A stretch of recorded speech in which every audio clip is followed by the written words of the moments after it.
Condensed Bat-Supe in 30 seconds. January is National Blood Donor Month, but the need for blood is constant. From accident victims and cancer patients to premature babies and those with blood disorders, your one blood donation can help save the lives of multiple people. Make a difference in the lives of others. Give blood through the American Red Cross to help hospital patients. Call 1-800-RED-CROSS or visit redcrossblood.org today. The following is transcribed. Welcome to Condensed Bat-Supe.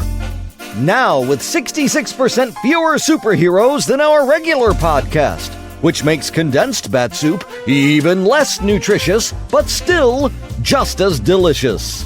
We're featuring episodes of the adventures of Superman without the caped crusaders. Tie on your capes for lots of social justice, plenty of emotional manipulation, and duplicitous deviltry galore. In this edition of Condensed Bat-Supe, we continue the story of Al Vincent's corrupt political machine with Chapter 3, as originally broadcast on May 23rd, 1946.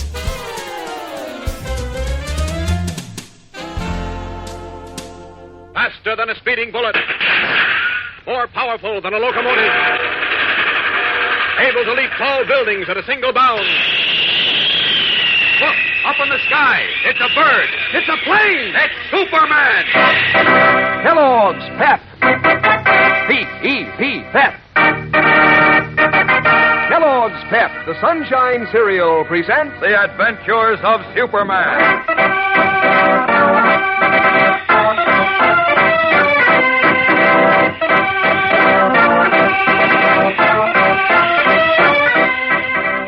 Today, the youthful Mary Hennig, schooled in crime by the treacherous Al Vincent, sees her plan to secure information concerning the Higgins letters, meeting with every success, and at the expense of none other than Lois Lane.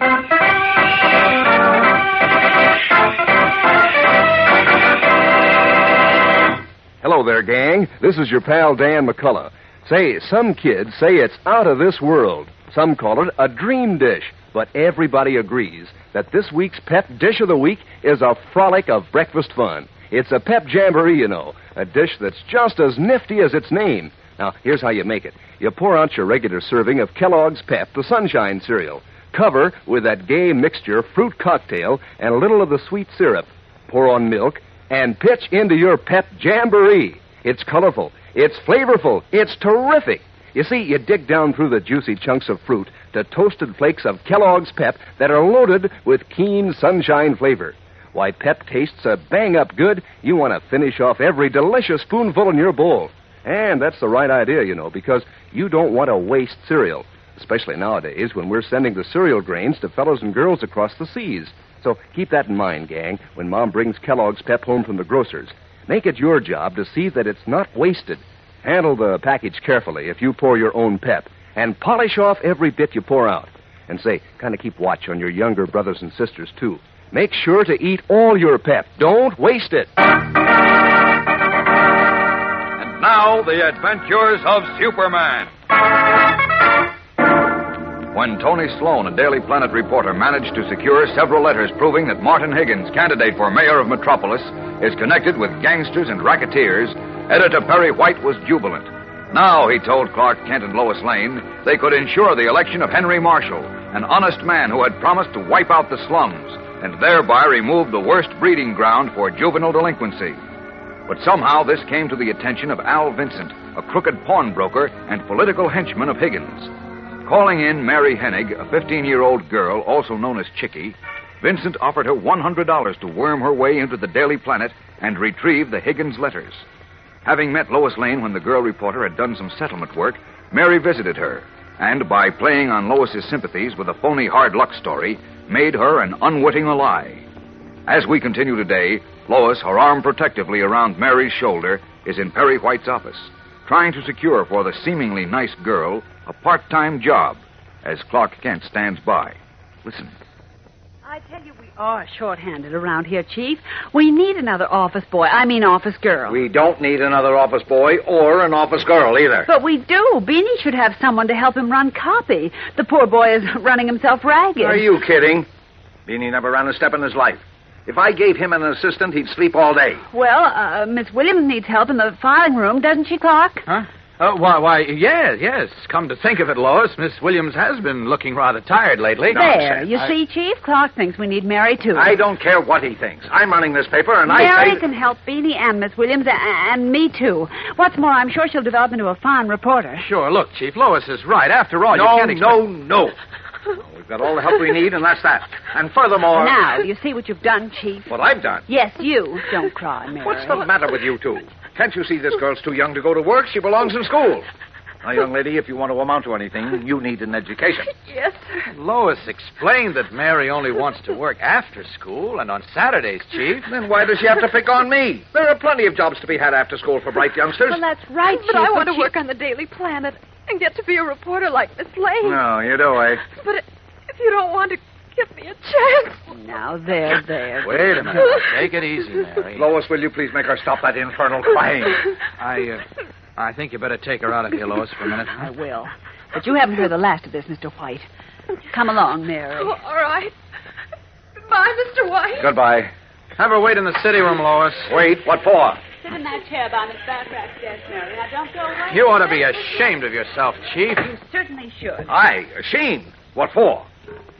The way you treated that poor kid. Well, Why? I'll be... Perry White, the great crusader, the knight in shining armor. Yes. The man who writes scathing editorials demanding that slums be wiped out, but not one Yes, word. the man who screams in bold-faced type that the children of the slums have no opportunities to overcome their environment. Yes, and that we, the more fortunate members of society, are alone responsible for juvenile delinquency. Well, what's that got and to the do first with... chance you get to personally help a deserving kid pull herself out of the environment that may turn her into a delinquent, what do? You turn her down. But what's that got to do with me and the Daily Planet?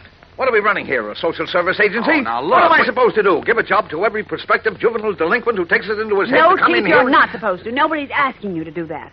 All I want you to do is to listen to this kid's story before you throw her out. Oh, all right. Give it to me, but fast. Well, thanks. Well, here it is in a nutshell. Mary is one of 6 children whose father is dead and whose mother must support a family on a pension of $15 a week. What? $15 a week for a family of 7? That's right. And Mary figures that if she can earn the same amount, the total of $30 will just about see them through. So despite the fact that she dreamed of someday becoming a reporter, she's decided to sacrifice her ambition and quit school to get a job. Well, you know what that means. Probably that she'll never overcome her environment as long as she lives. And also that the first chance for easy money that comes her way will tempt her to grab it. Yes, and that, as you well know, results usually in a kid's becoming a juvenile delinquent. The lure of easy money through crime is a temptation hard to resist. You've said that 100 times in your editorials, Chief. Sure I have. Everyone knows that. Well, but here's a chance to save one youngster from falling into it. Don't you think it's worth $15 a week to give her a chance? She seems like a bright kid, too. Certainly deserves credit for her spunk. I'll say she does. And she is bright, too. She was the smartest one in my class. Seems to have a real knack for picking things up quickly. What do you say, Chief? Well, if what you say is true... Oh, Chief, you will give her the job? Now, wait a minute. I didn't say that, and I won't commit myself either until we check her story. But, Chief, Now, look, how do we know that this sob story she gave you isn't a phony? Oh, no. After all, we can't just take on anyone without references Oh, no, or... that's ridiculous. No, it Chief. isn't. Oh, the Chief's right, Lois. It is customary to check references. Nonsense, Clark. She's all the reference I need, and I'm prepared to take the full responsibility. Well, that's fine, but just What's the same... more, I'll even post a bond for her. What about a working permit? That's required, you know. I know. I'll see that she has one. You certainly are sold on that kid. Yes, I am. I think this is a fine chance for us to do something besides talk. All right. For the love of Mike, get off the soapbox and bring her in here. She's hired.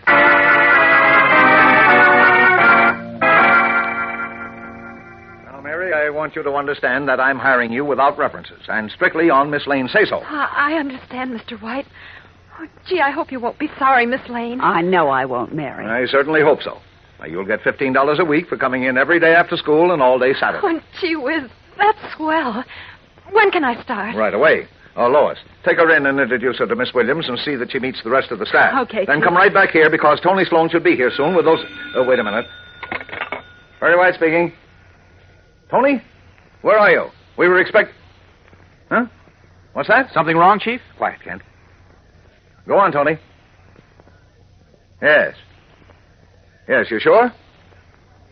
Oh, boy, that's wonderful. Swell. You bet. I'll contact Inspector Henderson. Look, what about those Higgins letters? I see. Now, okay. Kent will meet you there at 9 o'clock. Right. Now, be careful now. Goodbye. Well, must have been good news. You certainly look pleased, Chief.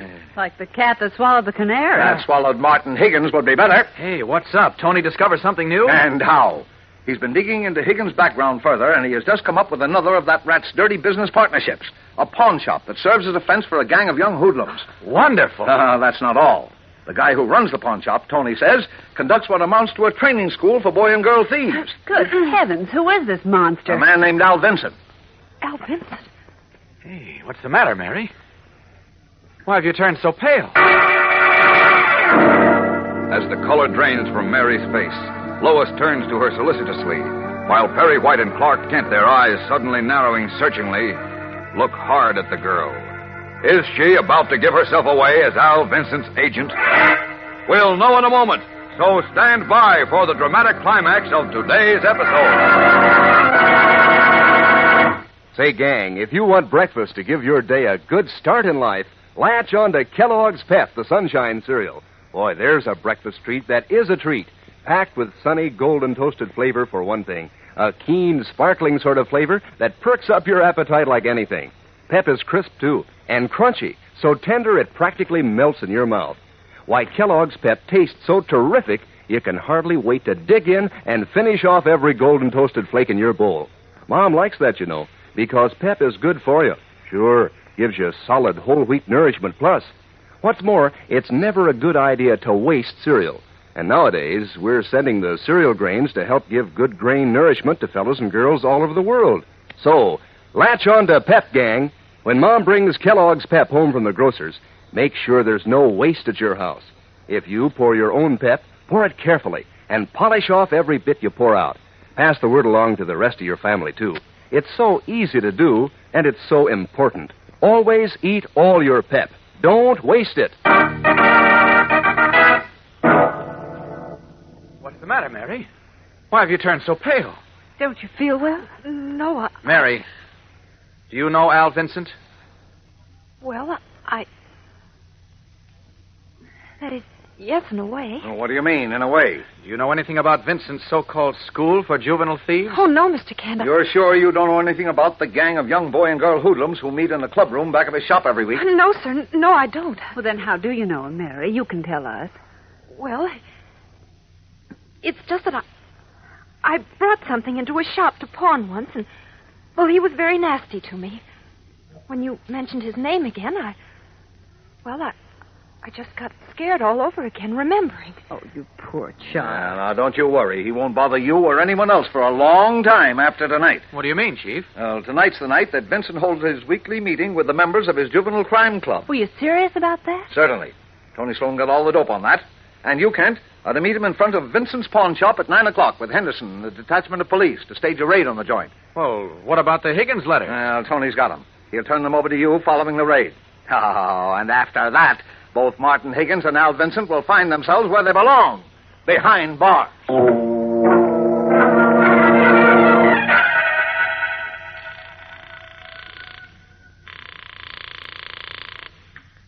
Hello? Johnny?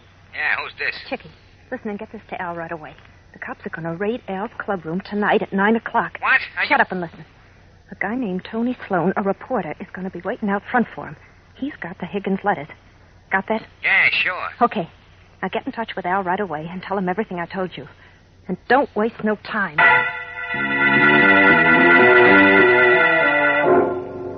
Talking low and fast, Mary Hennig, who is known to her juvenile delinquent associates as Chicky, reports the details of the impending raid on Al Vincent's den of young thieves and puts the finger of doom on Tony Sloan, Daily Planet reporter. Is this to be the crippling blow, the end to Clark Kent's and Perry White's campaign to wipe out the metropolis slums, breeding place of potential young criminals? Don't fail to hear what happens in the next tense and exciting episode. Tune in tomorrow, same time, same station. And remember, for breakfast, it's Kellogg's Pep. For excitement, The Adventures of Superman.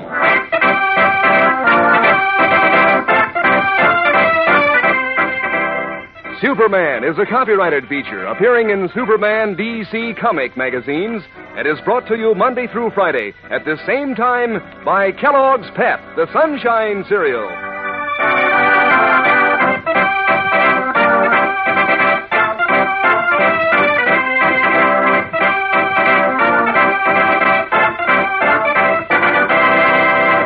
You know, it wouldn't surprise me, fellers, if your dog sometimes wishes he were you.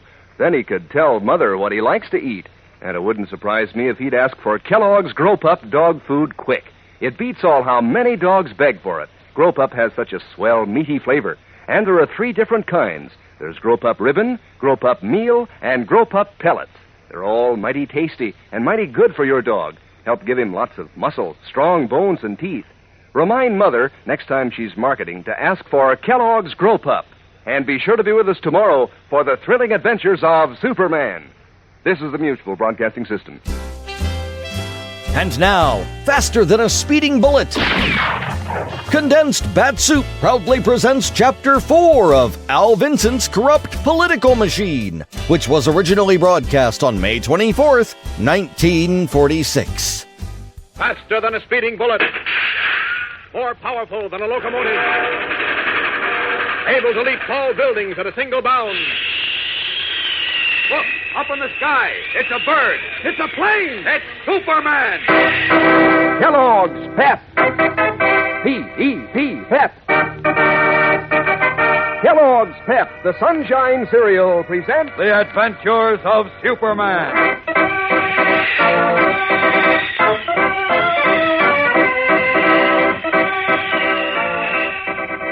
Today, Clark Kent and his friends at the Daily Planet are unaware of the duplicity of young Mary Hennig as they plan their first attack against Al Vincent and his den of thieves.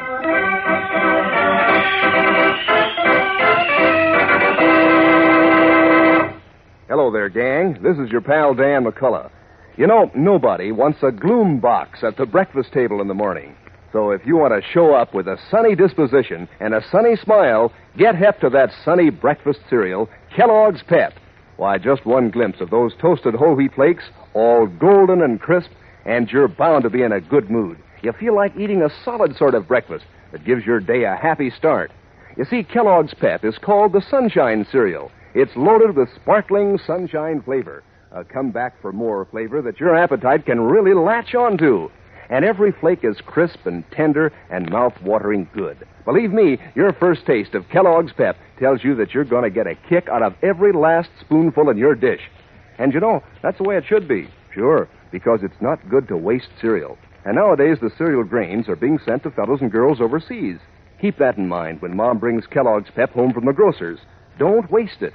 If you pour your own Pep, pour it carefully and polish off every bit you pour out. Pass the word along to the rest of your family, too. Always make sure to eat all your Pep. Don't waste it. And now, the Adventures of Superman. Sent through the Daily Planet to retrieve a file of letters proving that Martin Higgins, candidate for mayor of Metropolis, is connected with gangsters and racketeers, Mary Hennig, a tough young girl hoodlum, also known as Chickie, played on the sympathies of Lois Lane, and with her help secured a job on the paper. There she learned that the Higgins letters were in the possession of Tony Sloan, a Planet reporter, who was to deliver them to Clark Kent that night following a raid on the pawn shop of Al Vincent, Higgins' crooked political henchman. Unaware that because of Mary's double cross he was a marked man, Sloan came to keep his rendezvous with Kent and his employer. As we continue now, the reporter, hat pulled down over his eyes, is standing in the black shadows of an alley, directly across the squalid slum street from Al Vincent's pawn shop.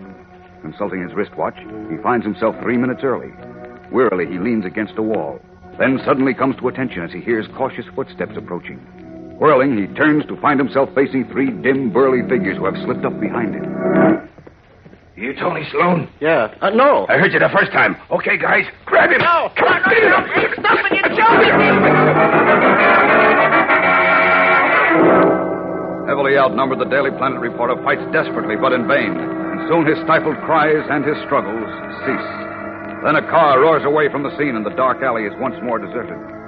A few minutes later, a police car pulls to a stop in front of Al Vincent's pawn shop. Another stops in the alley at the rear door.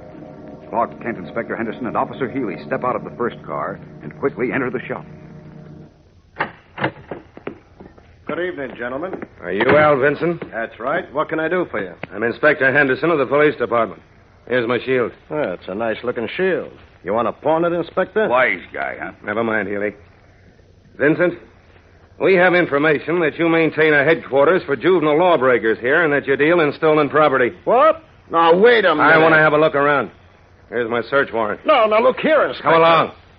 I want to look at your club room. What club room? I don't know what you're talking about. Oh, no? No. I'm an honest merchant. Save it, Vincent. Open the door, Healy. Hold it, Inspector. Stand back, Kent. Go ahead, Healy. Nobody move. This place is surrounded. What the... Well, I'll be. Empty. I tried to tell you. There's nobody here. Of course there ain't nobody here. This is my storeroom. Store. No kids, no jukebox, no card games. Just a lot of old junk. I thought you said this was Vincent's clubroom, Kent, and that he was holding a regular weekly meeting of his hoodlums tonight. That's right, Inspector, but apparently Mr. Vincent was tipped off to expect us. What do you mean I was tipped off? I got nothing to be tipped off about, see? I'm an honest merchant. I don't like cops busting into my place like I'm a crook. Why don't you... Just a moment, You want to Vincent. look my place over for stolen property? Go ahead. But you won't find nothing. Oh, I'm sure we won't. Now. You won't find stolen property here ever. And no kid burglars either. You guys got a nerve busting in here. I'm an honest citizen. I don't have to stand for raids and insults from a lot of... Wait a minute. I'm sorry, Mr. Vincent. It looks like somebody was talking through his hat. You bet he was. Tony Sloan doesn't talk through his hat, Inspector. I tell you, this raid was tipped off. Oh, yeah? Yes. Tony's too good a reporter to give us a false lead. Says you. Now, Vincent. Now you ought to suck him one for this. Relax, pal. Relax, nothing. What about my reputation? What about... Take it easy. Take it easy. It was a mistake, and we're sorry. Now forget it. Come on, Kent. Healy, let's get back to the car.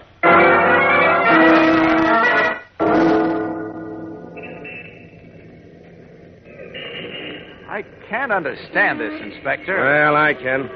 Just another example of how a trigger-happy reporter can parlay a phony tip into a lot of trouble for the police. Come on. Get in the car and let's go. I'm going to have a look around. For what?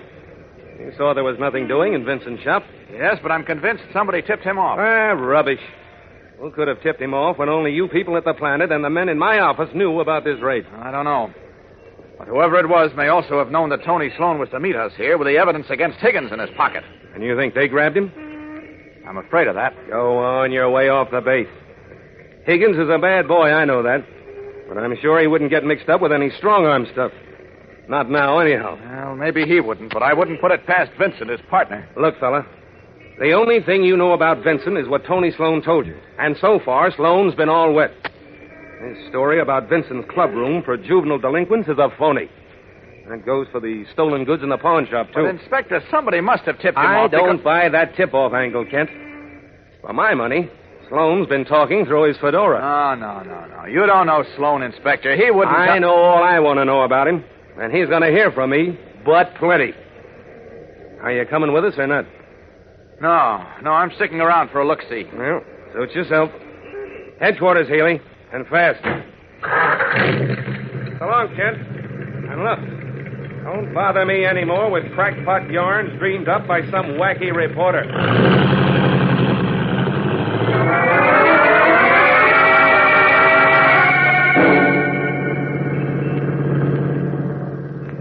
What do you think, Inspector? Was that pawnbroker Vincent tipped? Or are them boys on the Planet giving us the merry-go-round? How would I know? Sometimes I think those newspaper guys can cause more trouble than a pack. That's the radio phone from headquarters. Must be for you. Yeah. Somebody to give me the raspberry, no doubt. Henderson speaking. Inspector, this is Clark Kent. Kent? Hey, how did you get me on this radio phone? I'm connected through headquarters. Well, of all the brass-bound, nervy characters... Listen, Inspector, listen, this is urgent. Yes, it had better be, or... It is, believe me. Look, you better get a dragnet out for Tony Sloan right away. Yeah, that'll be a pleasure. I'd sure like to get No, listen, Inspector. Tony did come to meet us tonight like he said he would. What? But whoever wanted that incriminating evidence he dug up on Martin Higgins got him before he had a chance to contact us. Hey, look. Is this still that same hunch you had before? This is no hunch. This is a fact. What makes you so sure, Kent? Well, in snooping around in an alley across the street from Vincent's store, I found signs of a struggle. Huh? And And on the same spot, I found a wallet with the name Tony Sloan stamped on it. Uh-huh. Is that enough evidence to convince you? You bet it is. I'll get headquarters hopping on this right away.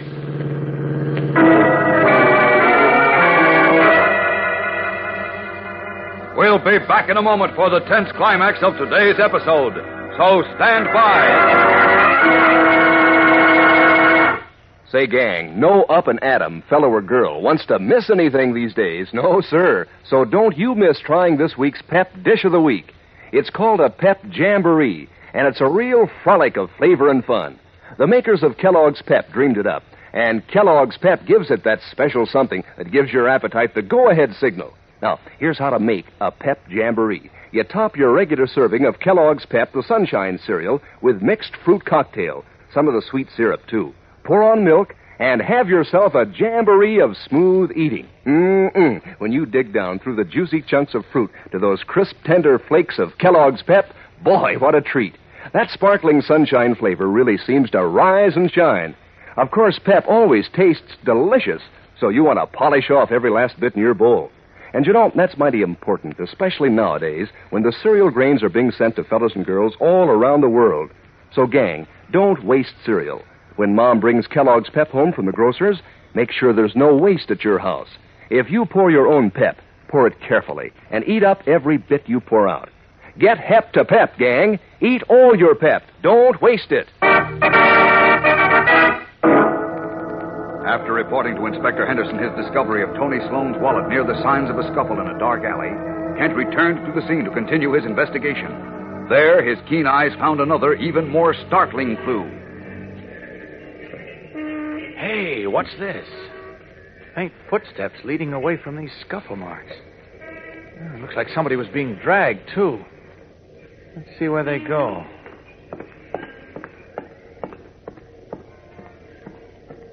Oh, they end right here around the corner. Hey, no wonder whoever grabbed Tony had a car waiting. Sure, there are the tire marks.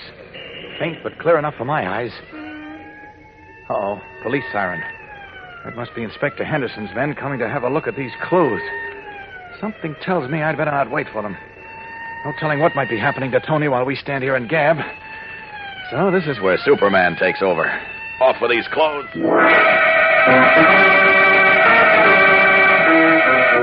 Changing swiftly from the guise and garb of Clark Kent to the blue and red costume of Superman, he streaks upward. Up, and away! Then, like a mighty bird, the Man of Steel streaks away, his keen eyes following the faint but to him distinct trail of tire treads below him.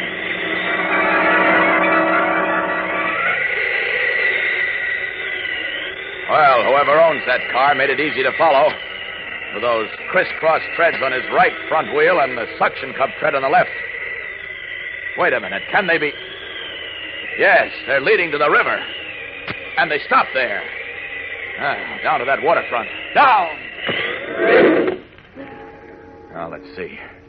Car stopped here. Two men got out. Then went back in again and drove away. Great Scott, they must have thrown Tony into the river. Am I too late? Desperately worried for fear that this time he is too late to prevent murder, Superman stands for a moment on the bank of the Metropolis River, his keen eyes scanning the dark waters for what he is afraid may be a lifeless body. Then...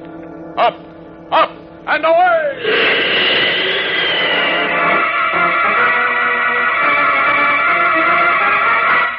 Rocketing up once again, the Man of Steel skims over the surface of the river, using his X-ray vision in a desperate attempt to find Tony Sloan, the reporter who risked his life to expose a vicious political ring that encourages juvenile crime and delinquency to further its own greedy purposes.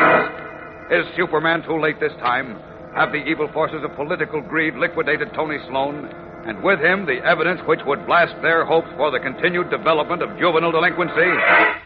We'll know more Monday, so don't miss a minute of the next thrill-packed episode.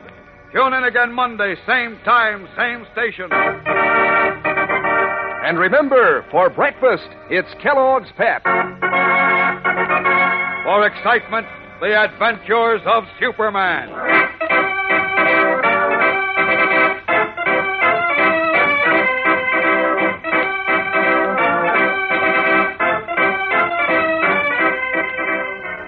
Superman is a copyrighted feature appearing in Superman DC comic magazines and is brought to you Monday through Friday at this same time by Kellogg's Pep, the Sunshine Cereal.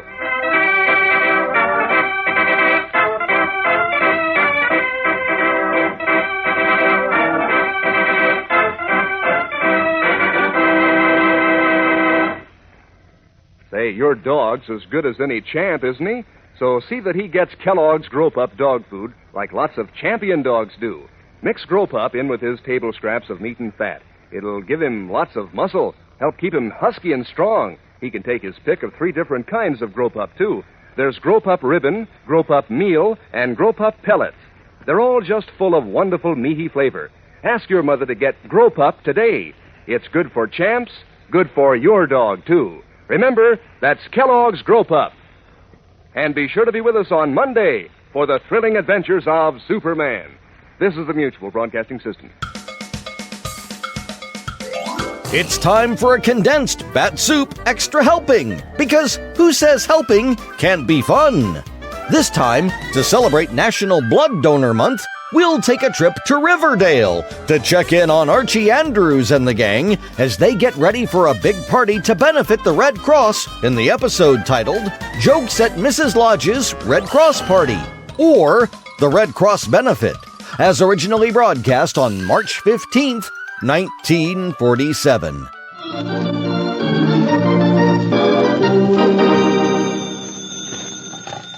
Hello? Hello, Jughead. This is Archie. Come over right away. It's a matter of life or death. Oh, relax, Archie. Relax.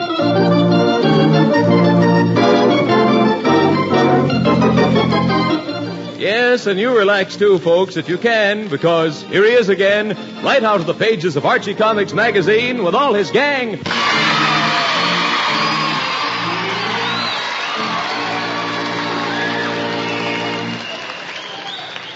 Well, it's Saturday afternoon as we look in on the Andrews home in Riverdale. We find Mr. Andrews seated in the living room, happily reading his paper. As you came to the Hi, Dad. Huh? Oh, hello, son. Hello, son. Dad, can I have the comics, please?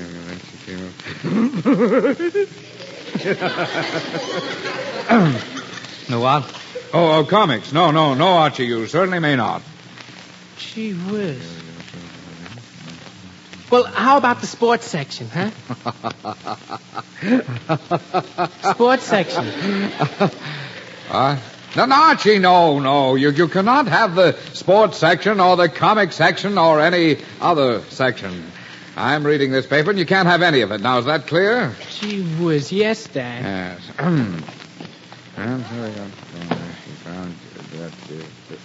Archie, for Pete's sakes, what are you doing down there on the floor? I thought I might be able to see the front page from down here. Oh, good grief, Archie, get up off the floor. Yes, Dad. Haven't you anything better to do than heckle me while I'm trying to read this paper? Why don't you call up Veronica? I have nothing to talk to her about. Well, there must be something you can do. Some place you'd like to go. Well, I would like to go to the movies. Fine. Here's $1. Go ahead. Go to the movies. Stay and see it twice. Oh, gee whiz, thanks, Dad. I will. Thanks a million. See you later, Dad. Yes. Oh, boy, can really annoy. Really busy right now. Oh, me. What is it, dear? Run next door and borrow 2 onions. I need them for dinner. But Mary, it's a long time until dinner. I know it, but just do what I say. I want to go and get... all right, Mary. All right, I'll go. But I don't know why you have to borrow things all the time. Yes, 2 onions for dinner. That man can really be... Oh, now, who can that be? Mm-hmm. Hello? Mrs. Andrews? Yes? This is Genevieve Lodge. Well, Mrs. Lodge, hello. Yes. Mrs. Andrews, I wanted to talk to you about the Red Cross. As you know, the Red Cross Fund is conducting its drive all this month. Yes? And they do such wonderful work. Their service to veterans, and to the armed forces, and to communities in time of disaster, and so on and so Of course, Mrs. Lodge. Everyone knows the wonderful work of the Red Cross. Well, tonight I'm giving a big party for the benefit of the Red Cross. Cross. A party? Yes, with refreshments and hors d'oeuvre and everything, and I'm charging admission with all the money to go to the Red Cross. Well, that's a wonderful idea, Mrs. Lodge. Yes, isn't it? But I do so want it to be a glorious success, and I was wondering whether your husband would perform tonight. Perform? Yes, he tells such wonderfully funny stories, and I'd love it to tell them tonight. Oh, I see. Why, of course, Fred will be glad to. How wonderful, my dear. Simply wonderful. Thank you so much. I'll see you tonight. We'll be there. Bye. Goodbye. Oh, dear. I hope Fred doesn't mind. Maybe I should... Here are your onions. Oh, thank you, dear. But, Fred, Mrs. Lodge just called. Well, what about it? Well, she's giving a benefit party for the Red Cross tonight. Oh, you didn't say we'd go, did you? Fred, that's no way to talk. Now, Mary, I have nothing against the Red Cross. In fact, I have already given them one contribution, and I'm going to send them another check before the month is over. But those parties of Mrs. Lodge's, now, Fred, bunch of stuffy people and stale hors d'oeuvre that no one can eat. Yes, but dear, and that Mrs. Lodge just fawning all over everybody. Oh, my dear. Yes, my dear. How are you, my darling? Mary, I am not going to that party. But, Fred, she asked if you would tell your joke. I don't care what she... Tell my jokes? Me? Mm-hmm. Oh. Well, Mary, there's nothing I'd rather do than go to Mrs. Lodge's party tonight.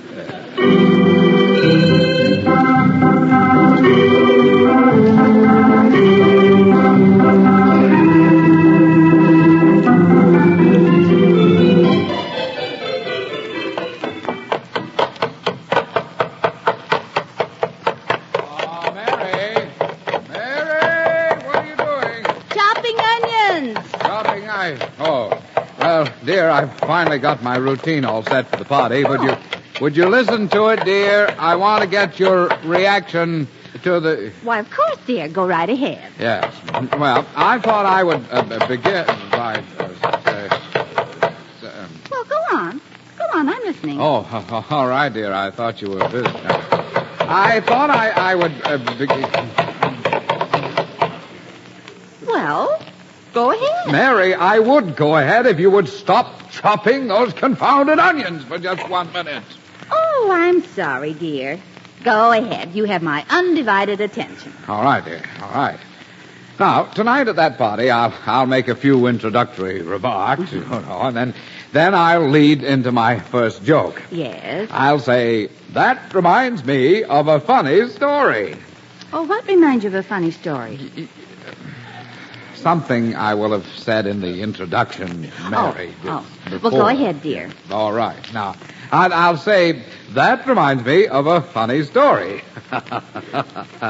A story of an old maid who finally married an X-ray specialist because he was the only one who ever saw anything in her. Anything in her. Mary, what did you say? I said because he was the only one who ever saw anything in her. But I was going to say that, Mary. That's my... Mary, don't ever do that when someone's trying to tell a joke. It upsets people. It frustrates them, confuses them. Oh, I'm sorry, dear. Bet half the nervous people in this country got that way just from not being allowed to tell the last lines of jokes. I said I'm sorry, dear. I won't interrupt again. Terrible thing. All right, dear, all right. So just see that you don't. Not nice. Now, after I tell this joke about the X-ray specialist, then I have a very funny story about the lightning bug who got caught in the lawnmower. Oh, that must be a new one, dear. How does it go? Well, first of all, I say, do you know what the lightning bug said when he got caught in the lawnmower? No. Well, he said,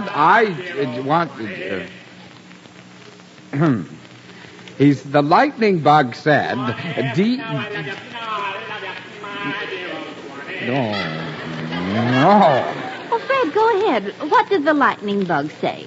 Well, the lightning bug said when he got caught... Oh, great. I can't tell jokes with that going on. Is that Archie back from that movie already? Well, he must be. Archie! Archie! Calling me, Dad? Yes, come in here. Okay, Dad. No. Well, see me no more. When I go through that Stop one. that infernal singing. Well, gee, Dad, that's just how the guy did it in the picture. He said, 20, how I love you, I do now I not love you. care how the guy did it in the picture. Be quiet. Well, gee, I'm sorry, Dad. Fred, the boy was only singing. I know that, and I have no objections to singing as such. But, Archie, you never think of anyone but yourself. You come in here singing at the top of your lungs with no thought of whether somebody might be busy or sick or dying, for that matter. 20. Gee, I love you, how I love you, my dear. Oh, just terrible. I'm sorry, Dad. Well, hereafter, show a little consideration for others. Yes, Dad. You are not a child anymore. Yes, Dad, I know. So if you expect to... Archie, are you crying? Well, yes, Dad, but it doesn't matter. It's only... Fred, you see? I told you you're too harsh with a boy. Mary, I didn't... what did I say to make him cry? But Well, he's crying, isn't he? But, Mom, Fred, I think you should absolutely apologize to the boy. Apologize? Well, all right, Mary, I will. Archie, son, I'm sorry. Well, will you accept your poor old dad's apology? I accept your apology, Dad. Fine. Then what in tarnation are you still crying about? I said I'm sorry. Well, that's just it, Dad. I wasn't crying because of anything you said. There must be onions around here someplace. Oh, for pity's sake. I've been chopping onions in this bowl. Is that what's making you cry? Sure, Mom. You know how sensitive I am to onions. Great. Mary, I told you that I did not say anything to make that boy cry. Fred, I'm sorry. Well, sure, I feel fine. Oh, yes, you sound fine. Look, if you can't stand onions, go into the other room, Archie, but just be quiet. Okay, Dad, I'm going. I sure can't stand those onions. Well, certainly glad that's over. Well, Mary, perhaps now I can tell you what the lightning bug said when he got caught in the lawnmower. Well, yes, Fred. Go right ahead. Well, when the lightning bug got caught in the lawnmower, he said, delighted no end. Fred, that's very funny. Very, very funny. Mary, are you crying at my joke? No, Fred, your joke is all right. I guess these onions are getting me, too. Oh, fine. Well, I guess I'll go someplace else and rehearse. Even Jack Benny couldn't be funny around here.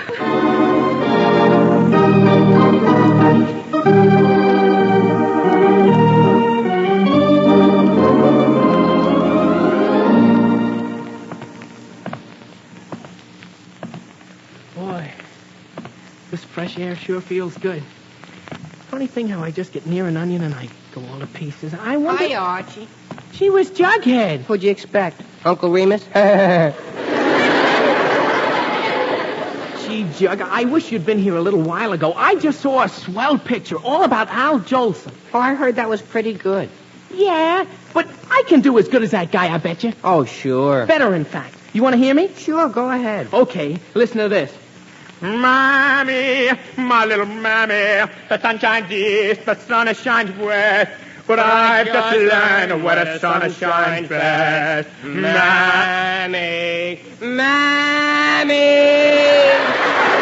Jughead! Huh? Who is singing this anyway? I just joined in a little. Well, don't. I'm trying to show you how I would do that song. Okay. All right, now I'll try another one. Now listen. 20, now I love you, my dear old 20. I give the world to thee, and Jughead, Huh? Jughead, just what do you think you're doing? Singing. Jug, it so happens that I'm trying to show you how I can imitate Larry Parks imitating Al Jolson. Well, I'm just imitating Archie Andrews, imitating Larry Parks, imitating Al Jolson. I know it. But can't you even keep quiet for just a minute? Why? I like to sing. Jug, you can sing all you want to, but right now I You just just want... said I should keep quiet. Well, that doesn't mean you Well, can't how can sing. I keep quiet and still sing? But if you didn't talk so much, Who I'd explain talks you. so I'm trying to much? do a I'm little... not the only one I'm talking. trying to... Well, you're Look, the I'm one trying to that's- imitate Al What's Jolson. the matter? All you have to do is What give me are a little you two chance arguing to... about? Huh? Oh, hello, Betty. Where did you come from? I saw you from my house, so I came out. What's the big argument? Archie told me I couldn't sing. I did not, Jug. I just asked you to listen to me sing. Since when can you sing? I can sing a lot better than you. Oh, yeah? Yes, I certainly Wait can. All you a have minute. Wait a minute. Since when can either of you sing? Well, that's just the point, Betty. I just wanted to show Jughead I can imitate Al Jolson as good as anyone. You, Archie? Sure, you want to hear me? Well, I should know better, but go ahead. Okay, listen. There's a rainbow round my shoulder, and a sky of blue above. Now the sun shines bright, the world's all right, 'cause I'm in love. There, Betty, how did you like that? Oh, golly, Archie, that was awfully nice. Did you mean it? Mean what? The song. The part about your being in love. Oh, never mind what the song said. What about my imitation of Al Jolson? Did you... Oh, boy, there's Veronica. Hi, Jug. Hi, Betty. Hi, Veronica. Hi. Hello, Archie. Hi, y'all. Archiekin. I'm looking forward to our date tonight, Archie. Dear. Well... Even if you are wasting your time with Betty right now. Wasting his time. Wasting it. Well, if you're so smart, Miss Lodge, it just happened that Archie has been serenading me. What? Archie? Yes, he just sang me a love song. But I was just... Didn't he, Jughead? Oh, sure. Archie, is this true? Oh, well, I was... Of course it's true. It sure is. Well, I like that. Oh, Veronica, you don't understand. I He can sang, explain... the sun shines bright, the world's all right, 'cause I'm in love. Right to me, so there. Archie, did you? He sure did. Jug, be quiet. Veronica, I can explain. I'm not the least bit interested in your explanations, Archie Andrews. If you're going to stand around on the street serenading every girl you meet, you can just go out with someone else tonight. But Veronica... Goodbye, Mr. Ray. But Veronica, wait, Veronica! Oh, Veronica! Gee whiz. Gee, she was pretty sore. Oh, golly, Archie, I'm awfully sorry. I didn't mean to spoil your whole evening for you. Oh, no, Betty, you didn't spoil my evening. Not at all. I've been looking forward to playing gin rummy with Jughead for a long time.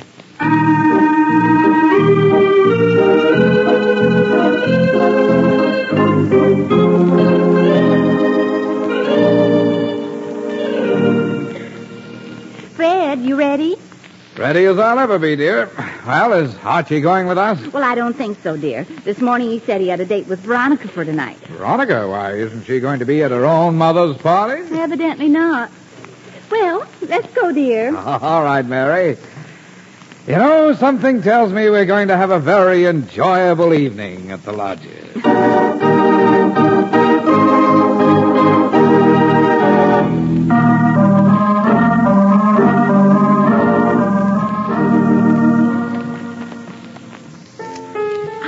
Mr. and Mrs. Andrews, so glad you got here. Hello, Mrs. Lodge. Are we terribly late? Oh, no, not at all. Dear Mrs. Hastings is playing. Come in and sit down. Right.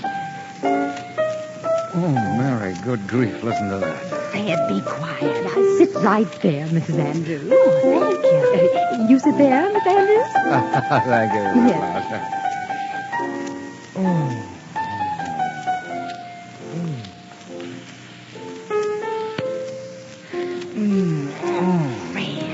I didn't say anything, dear. Well, stop fidgeting.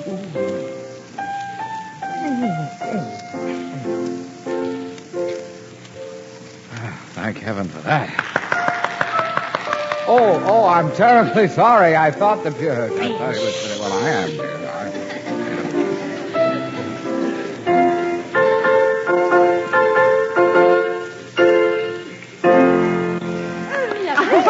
lovely, simply lovely. Grand applaud. Why? Lovely. It was wonderful. Mary, don't overdo it. She's liable to play an encore. Miss Hastings, dear girl, that was delightful. Simply delightful. Yes, indeed. Now, everyone. Now, on behalf of the Red Cross, for whom this gathering is being held, I thank you. And now, pardon me a moment. I see what our next bit of entertainment will be. Fred, she's coming over here. Oh, yes. Oh, and Mr. Andrews. Mrs. Lodge, that was a very lovely number. Very lovely, yes, lovely. Oh, I've heard better. Mother. Oh, hello, Mr. and Mrs. Andrews. Hello, dear. Hello, Veronica. Mother, some of the guests are leaving. Oh, my goodness, I was afraid of that. Mr. Andrews, do something before this party dies on its feet. Yes, of course. My goodness, if any more people leave, we won't get any money at all for the Red Cross. Please tell your jokes. All right, Mrs. Lodge, I'll do my best. Oh, fine. Well, I'll introduce you before it's too late. Thank you. Quiet, everyone, quiet. Now, dear friends, our next bit of entertainment will come from a man you all know well. A man who has deservedly won a reputation for his quick wit and sense of humor. And who will now tell us some of his amusing stories. Mr. Fred Andrews. Good luck, dear. Thank you, dear.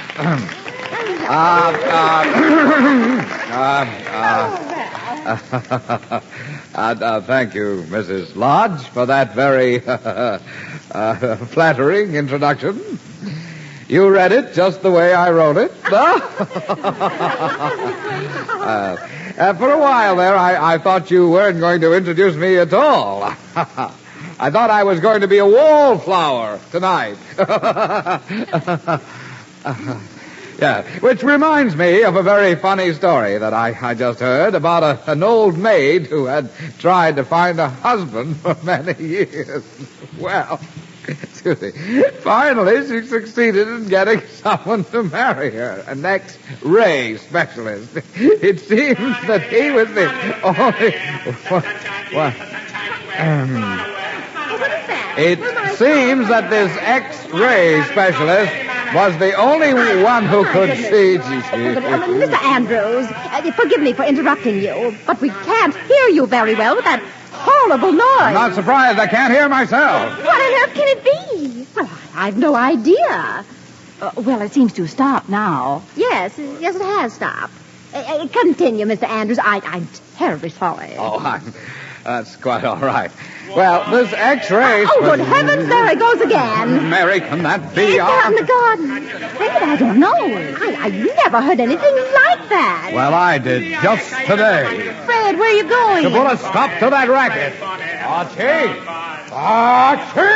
No. Huh? Somebody called me? I certainly did. Archie, you come in here. Gee whiz, is that you, Dad? Yes, it certainly is, young man. Gee, Dad, what are you doing here? I was... Oh, gee. Hello, everybody. Hello, young man. Hello, everybody. Oh, for Pete's sakes, Jughead. Who'd you expect? Enrico Caruso? Forsyth, be quiet. Archie, just what were you doing out in the garden? Well, gee, Mrs. Lodge, I didn't know you were having a party. Well, we were, till you started that noise. Gee, I'm sorry, I Mother, only... dear, that wasn't noise. That was singing. What? Oh, yes, Mother. Archie is quite a singer. In fact, you ought to have him sing for the party. Yeah, the one? Oh, but I couldn't... Sing? Say, Archie, do you sing? Who, me? Oh, no, Mrs. Lodge. Archie, I insist. Mother, you've never heard anything like it. Oh, but I was just telling my Veronica, story. dear, that's a wonderful idea. A little popular music is just what we need to liven things up. But, Mrs. Lodge, what about my jokes? A little later, Mr. Andrews. Not right now. Mrs. Hastings. Mrs. Hastings, dear girl, would you... Archie, you and I are going to have a long, long talk. Gee, Dad, how did I know this would happen? Now, what are you going to sing, Archie? Well, since this is for the Red Cross, I think an appropriate tune would be Sonny Boy. Oh. It wasn't in the picture, Mrs. Lodge, but it's Al Jolson's greatest song. Oh, well, now that's fine. Now, Miss Hastings, do you know Archie, Sonny Boy? you are going to make a fool of yourself? Fred, it's too late now. Now, everyone. Archie Andrews will now sing Sonny Boy. Archie, just stand right near that table there. All right, Mrs. Lodge. Ready when you are, Mrs. Hastings.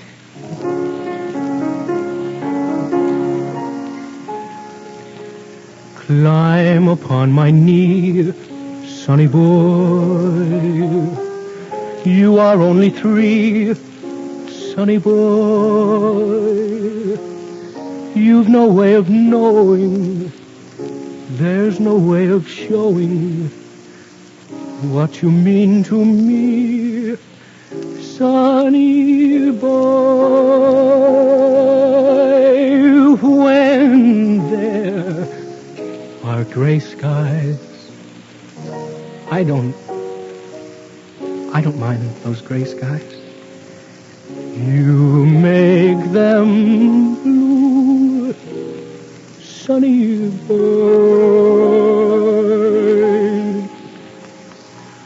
Old friends may forsake me. Let them all forsake me. You'll pull me through, sonny boy.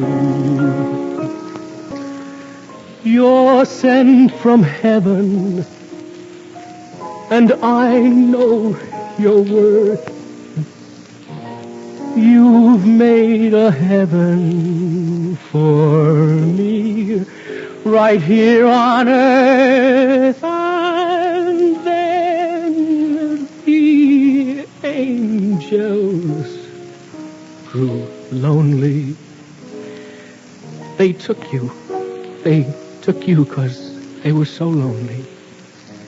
Now I'm lonely too, sonny boy.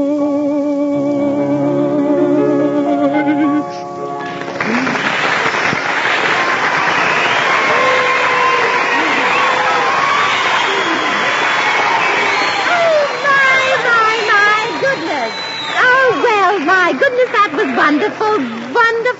Now, Archie, you were superb. Such emotion. Archie, you were sensational.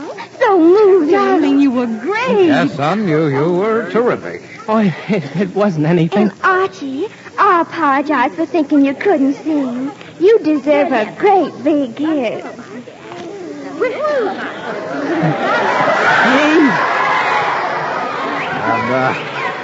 I apologize, too, son. You were fine. Oh, I'm so proud of you, dear. Thanks, Mom. Now, excuse me a moment, Archie. This is the psychological moment to take up another Red Cross collection. Now, people, I want all of you to show your appreciation. I had no idea I'd be such a hit. Well, neither did I, son. Why, you almost had me in tears the way you sang that. Why didn't you tell your mother and me, Archie, about this secret talent? Talent? Dad, that wasn't talent. What? Well, sure, you see that table I was standing next to? You mean the one with the sandwiches and the hors d'oeuvre? Sure, Dad. Onions. Remember? Oh, onions. Onions? Archie, You mean not those so loud. onions on the Nobody table knows and what back I at do. you See for what one onions cause all the tears?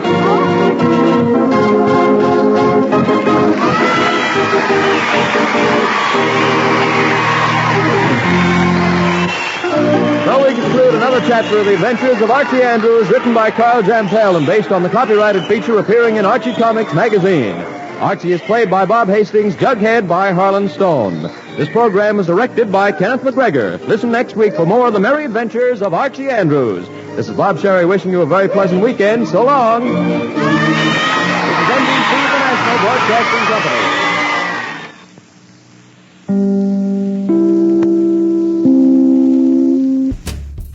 Well, that'll wrap up this episode of Condensed Bat-Supe, featuring episodes 3 and 4 of Al Vincent's Corrupt Political Machine from The Adventures of Superman. Thank you for listening.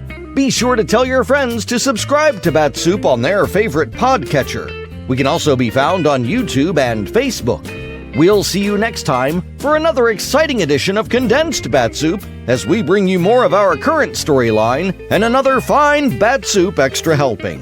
Until then, up, and away! We are confronted primarily with a moral issue. It is as old as the Scriptures and is as clear as the American Constitution.